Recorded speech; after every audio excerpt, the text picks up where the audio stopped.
Commissioners. My name is Robin Brookins. I still at Parkside, and I just want to go through this well, I don't want to go quick and not run out of time. At the last Commissioners' incidents, we're organizing an effort to recall our president of our to me, or just a statement, but immediately after I was cut off, the response was, we can't worry about who's taking up space. Excuse me, I have a cold. We can't worry about who's taking up space. We have people running around the streets with guns. And I just wanted to give a bit of background. Resident Council organized a meeting last month where residents attended, and we were able to ask them questions about MOUs and bylaws, which were just a couple of things on their agenda list. But we were able to ask them the questions. And our president informed us that she had gotten rid of the bylaws, and that not only did she campaign for the resident council, she organized the resident council. And that when we asked her, like, when did she present us with the MOU, like it was stated in the bylaws, when were we presented with the MOU like you were supposed to? She informed us that we weren't presented with the MOU and it hadn't been done properly. She also told us the MOU that she did sign was canceled because it wasn't for us. This is what she informed the residents of. And after a question, she told me my voice and my opinion was too much just one time. And so my question to HC is,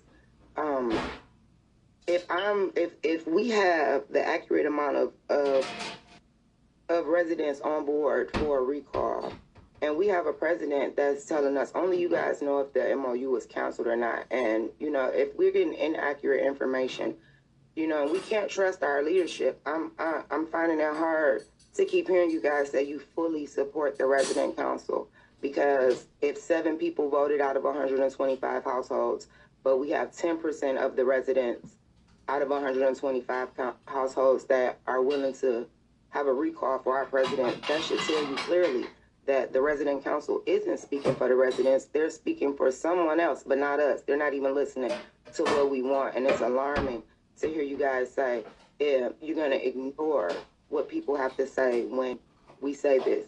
And, lastly, I just want to say, again, I do have the required documentation for our recall that we've asked for, and I would like to know how it can be submitted. When do I submit it?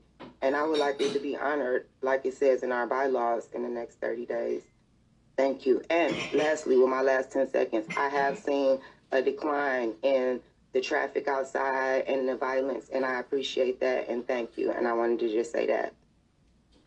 So, thank you. First, let me apologize for making you feel like whether the resident council was following procedures or not was not of importance. And so,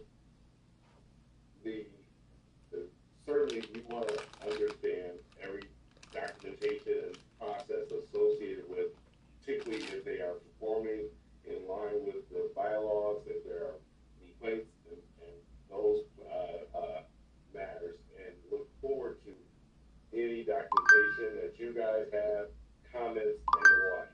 So it's in terms of staff time, I had previously instructed staff to spend a significant amount of time attempting to negotiate specifically the lease agreement and that resolution between those two. And that was the thing that said, we did that for a month, and now we have to focus on the violence. We have to focus on the quality of it.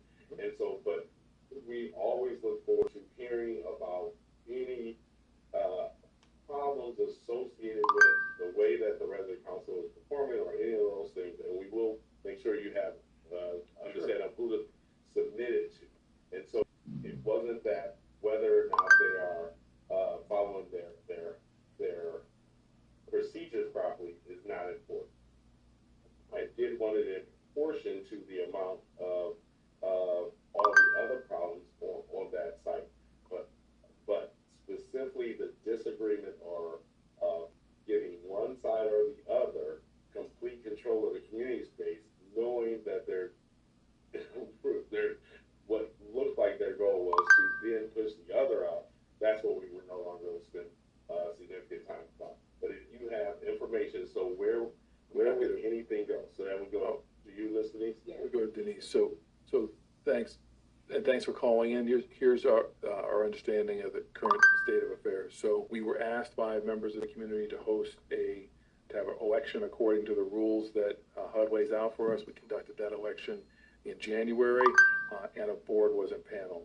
An MOU was prepared, it was drafted and signed.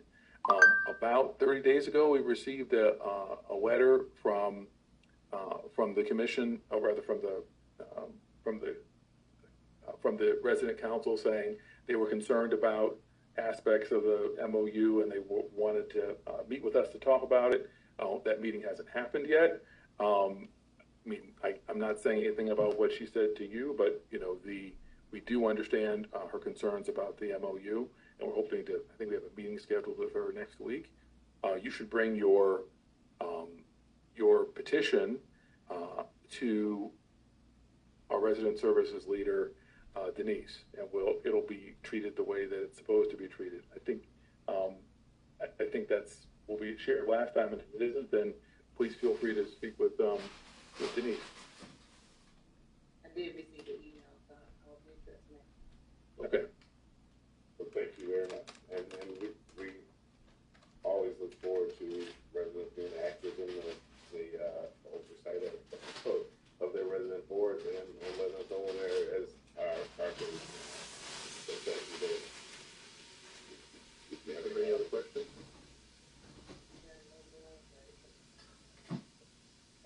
So do we get everyone? So thank you so much, and thank you all for all the hard work and we can the great approvals. So I can't say here enough. So I just keep going. Are there any commissioners? Any commissioner comments?